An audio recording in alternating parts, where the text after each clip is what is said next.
L'actualité internationale avec ce nouveau bilan des frappes israéliennes dans la bande de Gaza. Ce matin, 13 Palestiniens ont été tués, dont 3 enfants. Un petit peu plus tôt dans la journée, des obus ont touché de plein fouet une école de l'ONU. 20 personnes pourraient avoir péri, de nombreux civils s'étaient réfugiés dans les salles de classe. Une population civile qui, selon Israël, est utilisée par le Hamas comme bouclier humain. Ce matin, Benjamin Netanyahou a rappelé que l'opération avait pour but de neutraliser les nombreux tunnels du Hamas. 17 d'entre eux auraient déjà été détruits. Franck Genozo et Alan Greco, ainsi que Nahor Lévy, nos envoyés spéciaux, ont eu accès à l'un de ces fameux tunnels. Je vous propose de découvrir leur reportage qui débute par un document, les images tournées par les militants du Hamas. Désormais, en plus de leurs armes, ils emportent des caméras embarquées lors des infiltrations. Un commando du Hamas, armes à la main, qui émerge de ce tunnel en territoire israélien. Un des hommes porte une caméra et se rapproche au pas de charge d'un baraquement de l'armée. Puis les activistes ouvrent le feu. L'effet de surprise est total. 5 soldats israéliens sont abattus.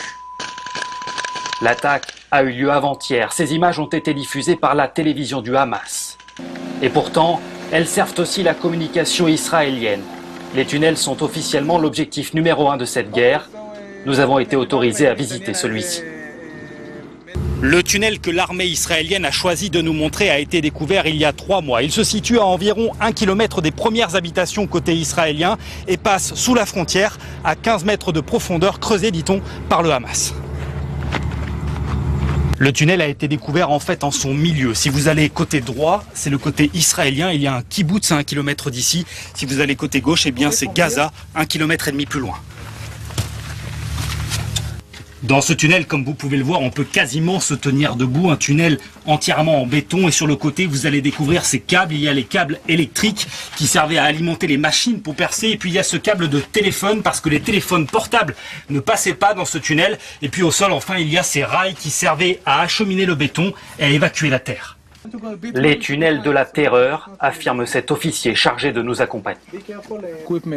On a trouvé des kits de kidnapping pour enlever des civils et des militaires. Ils avaient même prévu des tranquillisants.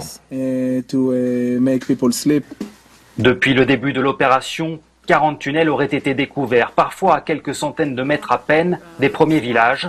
De quoi alimenter les craintes et la colère de certains habitants. À la fin de cette guerre, quelqu'un devra sérieusement s'expliquer. Comment se fait-il que les services de renseignement n'aient rien vu venir?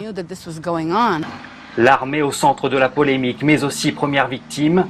12 soldats sont morts au cours d'incursions du Hamas menées grâce à ces tunnels.